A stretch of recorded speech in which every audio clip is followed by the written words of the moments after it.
For problem 1.86, we are given a list of solids and asked which of them float on top of water and which will sink. For this problem, you just need to compare the densities of each solid to the density of water, which is approximately 1.00 grams per cc. If the solid's density is greater than 1.00, the solid will sink. Otherwise, it'll float. So go back and give those another try, keeping in mind the density of water as your comparison. For problem 1.96, we are told that the recommended daily calcium intake for a woman over 50 years of age is 1,200 milligrams. If 1 cup of milk has 306 milligrams of calcium, how many cups of milk provide this amount of calcium? And then we're asked how many milliliters of milk does this correspond to? So, as with any other sort of unit conversion problem, we first take a look at what units we start with.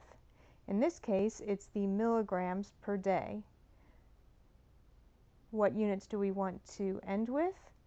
We want to have it in terms of cups per day. So we want to think, do we have a conversion factor to convert our milligrams into cups? And yes, they gave us one. 1 cup is equal to 306 milligrams of calcium. First, we'll set up our equation with only units. The 1,200 milligrams times a unit with cup on the top and milligrams on the bottom will cancel out the milligrams and leave us an answer in just terms of cups.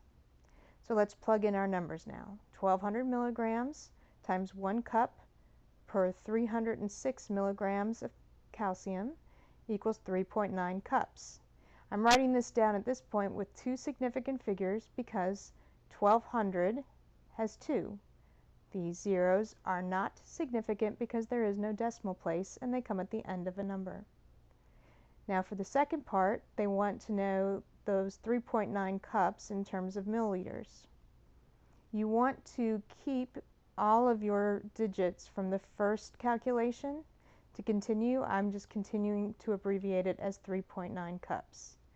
Once again, we're going to set up our equation in terms of just units so we can make sure that our unwanted units cancel out and our final unit is all that's left, is our desired unit. Once we have that done, and in this case you can see how it had to be done in 2 steps because there was no direct conversion factor from cups to milliliters. We had to first convert to quarts and then milliliters. We can plug in our numbers once that's all set up. So 3.9 cups times 1 quart, equivalent to 4 cups, times 946 milliliters in 1 quart, cancels out our cups and our quarts to leave us with an answer in terms of milliliters, 922.35 milliliters. We'll need to round.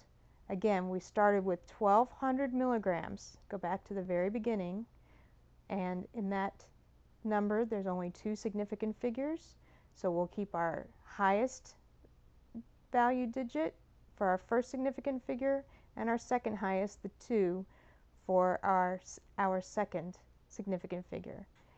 Don't forget, we can't just leave it as 92 though. If it starts out as 922, we have to put an insignificant 0 at the end, so our answer is still 920 milliliters.